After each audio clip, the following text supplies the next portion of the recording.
Eric, welcome to the show. I'm excited for our conversation today. We had met briefly not too long ago to have a interesting conversation then, and now we have to share this information with the listeners. So thanks for your time today, Eric. Yeah, thanks for having me and looking forward to it. Give us a little bit of brief background, where you started in medicine and where you're at now. Yeah, so I went to Tulane University and I did not think I was going to be a health professional or dentist. I thought I was going to graduate from the business school, and things did not turn out that way. I sat through microeconomics, macroeconomics, statistics, and I said, you know what, I don't think this is for me. So I had to choose something, and I ended up choosing psychology as a major.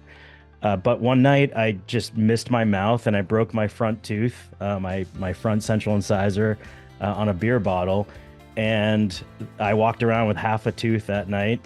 And then the next day I went to a local dentist in Metairie, Louisiana, which is just right outside of New Orleans. And I just loved the experience. I loved how they patched me up. They took care of me. They gave me my smile back. And I said, you know what? Maybe dentistry is something I could do. So I started taking all the pre-dental classes, which were the same as pre-med. And then I took the dental exam test. I took a year off after college and taught tennis and took some of the science classes. That was like my year off. And then I went to dental school in Fort Lauderdale, at Nova Southeastern, and then I came back to Massachusetts to do a residency at Boston University, and I've been a practicing dentist for about 20 years here in Massachusetts. About how you got into the stress-free world. Was there an issue that came up with? I know you talk a little bit about burnout and stuff like that, but what happened? Yeah, so after I graduated and went into the real world, everything was not peaches and cream, as they say. I About halfway through my career, I went through a tremendous amount of burnout and regret. I actually thought about leaving dentistry, and I was just so in my head with anxiety and um, depression and regret that I'd chosen dentistry. I couldn't wait until 5 o'clock so I could go home. I couldn't wait until the weekend so I could decompress from the week. I couldn't wait until I retired so I wouldn't have to do this anymore. And, I said to myself, this is no way to live.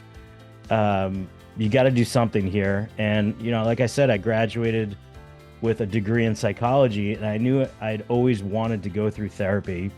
So I picked up the phone, I took some action, and I called a local therapist here in Massachusetts, and we just started to dig in. I met once every 2 weeks, and we dug into why I was the way I was, why I was so nervous, why I was so anxious, why I was so burned out.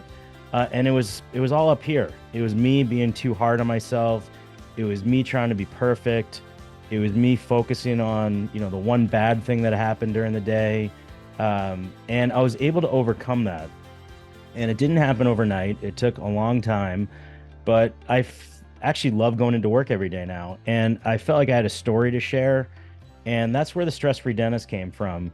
And I felt like, if I could help a few dentists out there or health professionals, it was worth it. And it's just me sharing my story. And the stress-free brand is oxymoronic. The only stress-free dentist is the one that hasn't gone to dental school yet, or the only stress-free physician is the one that's retired. Mhm. Uh, but in any high stress profession like medicine or dentistry, the mantra is that the stress won't break me, that I understand there's going to be ups and downs. There's going to be good days. There's going to be bad days. There's going to be bad reviews. There's going to be mistakes. There's going to be uncomfortable conversations with patients or staff, but the stress won't break me. That's the mantra. Tell us a little bit about the stress-free entrepreneur. It's a mindset book, and by no means am I the startup whisperer. I've failed more than I've succeeded. And that's really what it's about. When you're an entrepreneur, you're gonna have way more failures and mistakes than you do successes. And it's a strange business where you, when you fail, it's like a badge of honor. You know, you can't really say that in many other businesses. And it's not for everyone. You know, for someone, and I write this in the first few pages of the book. If you're out there and you've got a great job, you've got a great 401k, you love your 4 vacations a year, and you're happy with your life, great. But if there's something within you and you feel like you have a passion, you want to solve a problem, and there's something that you really want to explore and you're passionate about it, do it. Don't procrastinate. Don't give in to self-doubt. Don't give in to fear. Do it. You may fail, and that's okay, but at least you tried. And I say sooner the better, but better late than never in starting up an organization or just being an entrepreneur. And that's really what the book's about. But have you considered owning or changing that? And tell us a little bit about your thought process with renting when it comes to real estate. Yes, I absolutely have thought about that. And, you know, if the right spot opened up with good visibility, good parking, which is very important, then I would jump on that if I could. And with other units available to rent. So the main, you know, unit would be my own, and then I would have other units to rent out as well. So absolutely, that is one of my goals. It hasn't happened yet. But it's something I strive to look for and find a great spot. I would go back. There's a couple things I would tell myself. Number one is I used to just focus on taking courses and learning about clinical side of dentistry. So let's just say you're an ENT and you're just taking courses and continuing education about your specialty of ENT, or you're a cardiologist, or you're a dermatologist. You know, for me as a dentist, I was just taking clinical courses. If I could go back in time, I would have taken more courses on business management, leadership, public speaking, and entrepreneurship. You know, to learn those skills early on is so important. The other thing I would have done is reached out for help earlier. Like I mentioned, I had reached out to a therapist.